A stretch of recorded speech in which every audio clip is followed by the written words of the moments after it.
বর্ষাকালে সরাসরি গাছের ডাল থেকে কদম ফুলগুলো চলে এসেছে আমার প্লেটে। আর এখন এই কদম ফুলগুলোকে ভালো করে তেলের উপরে ভেজে খেয়ে নেব। অবাক হওয়ার কিছু নেই, এগুলো আসলে সত্যিকারের কদম ফুল নয়, এগুলো আলু দিয়ে বানানো আলু কদম। আমার আজকের রেসিপি হচ্ছে আলু কদম। আলু কদম বানানোর জন্য আমি কতগুলো আলু নিয়েছি, এখন এগুলোকে আমি ভালো করে ছিলে নেব। এখন আলুগুলো আমি একটা পিলার দিয়ে ছিলে নেব।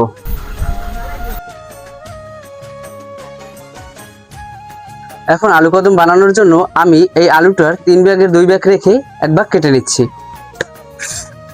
1 ভাগ কেটে এরকমের দুটো কাঠি নিয়েছি। এই কাঠি দুটোর মাঝখানে আলুটাকে আমি বসিয়ে দেব। কাঠির মাঝখানে আলু বসিয়ে এরপরে আমি আলুগুলোকে একদম পাতলা পাতলা কুচি কুচি করে কেটে নেব। কদম ফুল বানানোর মতো কদমের পাপড়ি দেওয়ার জন্য আলুগুলোকে ভালো করে কুচিয়ে নেব। 2 পাশ ভালো করে কেটে নিতে হবে। একদিকে আমি আলুগুলোকে কেটে নিয়েছি, এখন আমি এই দিক দিয়ে আবারও কেটে নেব, তাহলে কদম ফুলের পাপড়িগুলো তৈরি হয়ে যাবে।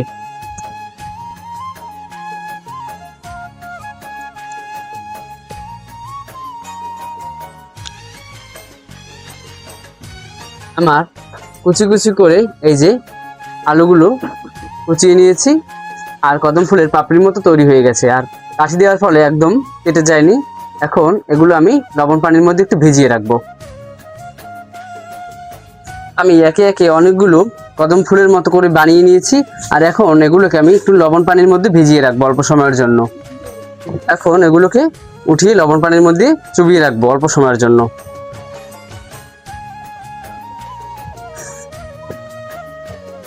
লবণ পানির মধ্যে চুবিয়ে রাখলে আলুগুলো আর কালো হয়ে যাবে না। এরকমেরই আলুগুলো অল্প সময়ের জন্য আর লবণ পানির মধ্যে চুবানো থাকুক। আলু কদম বানানোর জন্য আমি একটা শুকনো মিশ্রণ তৈরি করে নেব। এজন্য প্রথমেই লাগবে আমার 1/2 কাপ বেসন। এখন দিয়ে দেব 1/2 কাপ ময়দা, দিয়ে দেব 1 টেবিল চামচ কর্নফ্লাওয়ার, 1/2 টেবিল চামচ হলুদ গুঁড়া, 1 চা চামচ মরিচ গুঁড়া, দিয়ে দেব ধনিয়ার গুঁড়া, দিয়ে দেব জিরার গুঁড়া, দিয়ে দেব পরিমাণ মতো লবণ। এখন শুকনো অবস্থায় আমি মিশ্রণটাকে মাখিয়ে নেব। আমি কিন্তু আজকে এর মধ্যে পানি দেব না, শুকনো অবস্থায় ভালো করে আমি মিশ্রণটাকে মিশিয়ে নিচ্ছি। এই আলু কদমগুলো এর মধ্যে আমি ভালো করে একটু মিশিয়ে এরপরে তেলে ভেজে নেব। এখন এগুলোকে লবণ পানির মধ্যে থেকে পানিগুলো ছেঁকে একটা প্লেটে উঠিয়ে নেব। এখন আমি এই আলু কদমগুলো শুকনো মিশ্রণের সাথে মিশিয়ে নেব। একদম শুকনো মিশ্রণের মধ্যে ভালো করে দিয়ে দেব। শুকনো মিশ্রণ যেন এর মধ্যে ঢোকে। মিশ্রণের মধ্যে দিয়ে দিয়ে আবারও প্লেটে উঠিয়ে রাখবো। সবগুলো একইভাবে শুকনো মিশ্রণের সাথে মিশিয়ে নেব।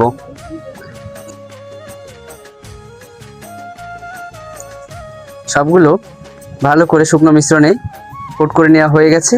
আর দেখুন এখনই দেখতে কত সুন্দর লাগছে, আর তেলে ভাজলে তো আরো সুন্দর লাগবে। এখন এগুলোকে ভালো করে ভেজে নেব।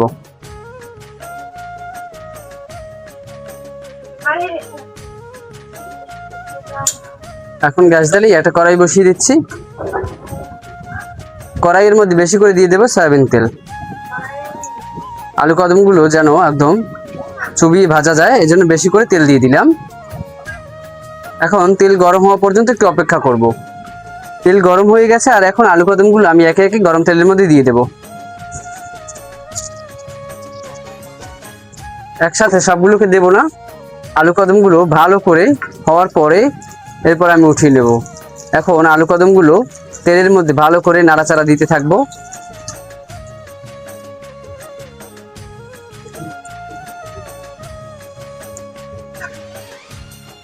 আলু কদমগুলো যখন আরো একটু লাল হয়ে আসবে তখন আমি উঠিয়ে নেব। আমার আলু কদমগুলো হয়ে গেছে, এখন আমি এগুলোকে তেল ঝরিয়ে উঠিয়ে নেব।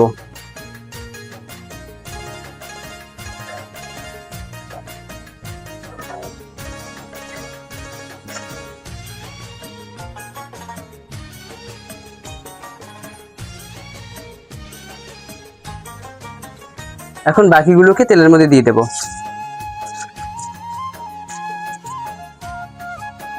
এখন এগুলোকে দিয়ে ভালো করে নাড়াচাড়া দিতে থাকবো। মিডিয়াম টু লো আছে ভাজতে থাকবো। তেল কিন্তু গরম হয়ে গেছে আর একদম হাই আছে, এখন ভাজা যাবে না, তাহলে এগুলো পুড়ে যাবে, দেখতে ভালো লাগবে না, তাই অল্প আছে ভেজে নেব। দ্বিতীয় পর্যায়ের আলু কদমগুলো ভাজা হয়ে গেছে, এখন এগুলোকেও তেল ঝরিয়ে উঠিয়ে নেব। গ্যাসটাকে অফ করে দিচ্ছি।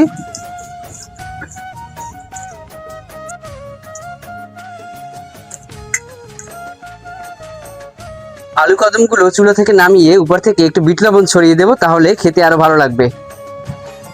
আলু কদমগুলো খাওয়ার জন্য সম্পূর্ণ রেডি। এতক্ষণ সঙ্গে থাকার জন্য আপনাদের সকলকে ধন্যবাদ। দেখা হবে পরবর্তীতে নতুন কোনো রেসিপি নিয়ে। সে পর্যন্ত সবাই ভালো থাকবেন।